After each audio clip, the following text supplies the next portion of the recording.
Hey guys, what's up? My name is Anthony, and welcome to another edition of B&A Sports Talk. So today, we're talking a little bit of theory. Football theory, not football theory like cover two and switch man, whatever. Okay, we're talking about that today. What we're talking about is how the Giants can build a dynasty, how former teams have built a dynasty. And I think it seems simple, but it gets complex. But before we get into it, subscribe to my YouTube channel and subscribe to B&A Sports Podcast feed. I upload a piece of content every single day. I promise. You won't regret it. Okay, so, and also a couple other videos I'm pumping out soon. Kenny Golladay. I'm going to do some, Kenny Golladay would have caught that for the Giants and how it could have affected games. Also, Matt Parrott film analysis. Evan Ingram, why Coach Judge loves him so much. He actually is a pretty good blocker. I'll have a bit of that. And then Carter Coughlin.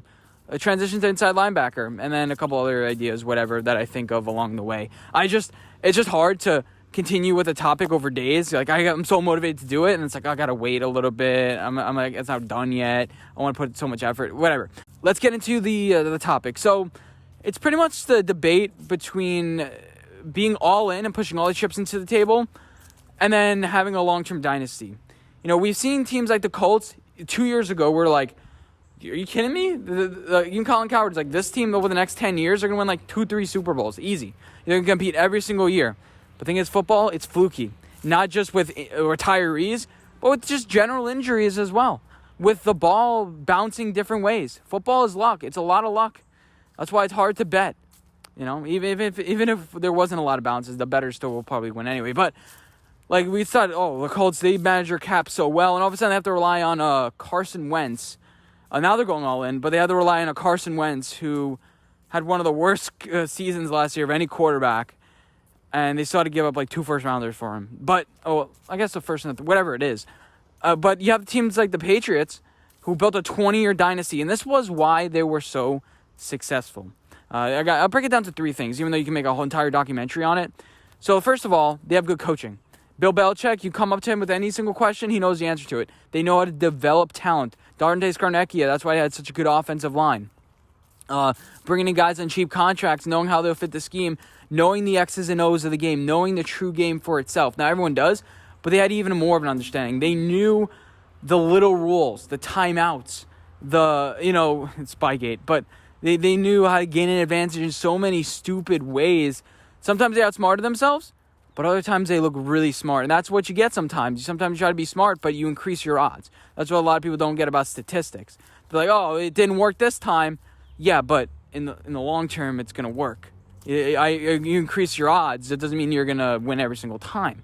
But also with the Patriots, they had a good quarterback. Tom Brady, big arm, a good enough arm, actually. An underrated arm, actually, And he was able to get it to his targets, even no matter how good or bad they were.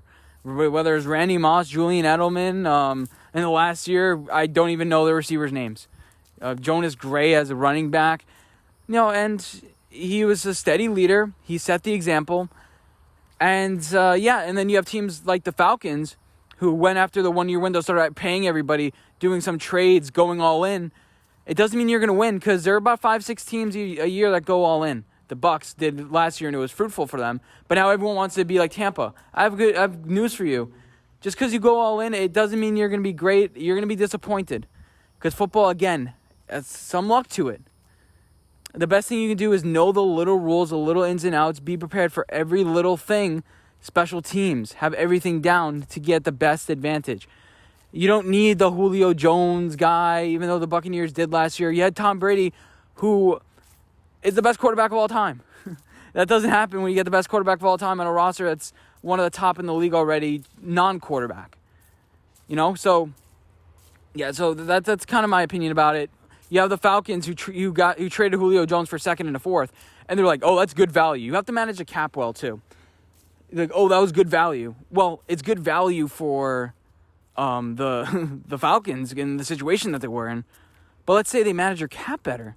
And I know the pandemic, but let's say they manage your cap better.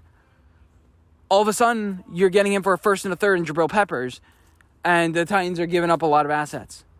It is what it is. Dave Gettleman, good manager. We've seen in the past. He's made good moves. But when he started with the team, he was making good moves based on the shitty situation we were. We didn't have a lot of leverage.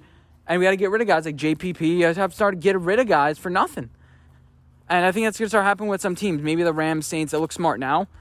But I'm like, how are the Rams going to start paying it? I don't know. I don't understand. But the thing is, I trust their coaching. Raheem Morris, I shitted on him a couple of days ago, but I'm like, oh, he looks pretty impressive. Sean McVay, I'm like, as long as you have good coaching, it seems like things will be fine. A lot of the flash in the pan teams, they think talent will overcome the little things. And sometimes it does. Sometimes it does. You had the Eagles with Doug Peterson. I think people crap at him too much for being a bad play caller. I saw some impressive things where it's just like, okay, he gave Jalen Hurts like an easy completion here, So there are some good things, but then you had a quarterback who won the best 2-game run in history, and you start having to fill in gaps with cornerbacks because you didn't draft well, you didn't develop well. And all of a sudden, you pay Byron Maxwell so much money, and then all of a sudden you have to pay Darius Slay so much money, and it ends up being a never-repeating cycle.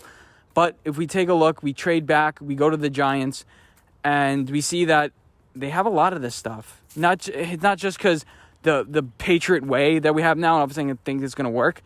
You have Joe Judge, you ask him any question, 38 intelligent, he'll have the answer to it. But he also knows, hey, I'm gonna go back and ask my coaches, hey, let's have an open conversation here. What do you think about X, Y, Z? Bring in Jason Garrett. Bring in Patrick Graham. We think Jason Garrett is hopefully good, but, we know Patrick Graham is good. Robert Sale, Bianama. We have an elite coaching staff now that's going to be able to teach the players. And timeouts, little things like that. I think we have that down, which we didn't. And we didn't even have the talent down. Now, all of a sudden, you bring in a bunch of players, and now they're competing on the team. Can we just stop with this whole buddy thing? Nate Solder's like, I don't care if I start as long as I'm helping the team. Yeah, that's all good until somebody's feelings get hurt and you're losing playing time. Marcus Golden, Golden Tate, are you gonna kick them off the team? Anybody who complains about playing time, you kick them off the team because you're not with the team? Are we really gonna do that? No, Darnay Holmes should be competing with Aaron Robinson. You're like, I want you to get cut off the team. I want to play so well that they're like, oh, this Aaron Robinson guy sucks. And Darnay Holmes had an up and down rookie year, injuries and stuff, but didn't allow a touchdown. And, so this whole buddy, Logan Ryan, we're going down South Florida. I like the South Florida thing, but there's, in the end, it's a competition. I'm gonna try to beat your butt. No, none of this, we're going to lift each other up together. No, I like more the mindset of, I'm going to beat you. And, it doesn't mean we can't be friends. We shouldn't be enemies, but, yeah, I like a little bit of that competition. It feels like we lost a little bit of that right now. But I think it's a modern NFL. I think Joe Judge has a sight on it. I think he does. I don't think it's a hatred anymore. Lawrence Taylor used to just not care about any other team. He's like, are we in first? I don't know. I think I know our record. I think we're 8-2 right now. I don't know. All I know is I go out. But the players now are much more self-conscious.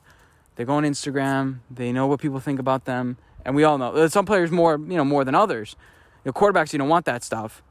But players, they understand. It's all a media thing. They're all taking photos and photo ops. Back in the day, they're like, I just want to play ball. I don't want to do this photo op stuff. I don't want to talk to the media. But now it's just a part of the game.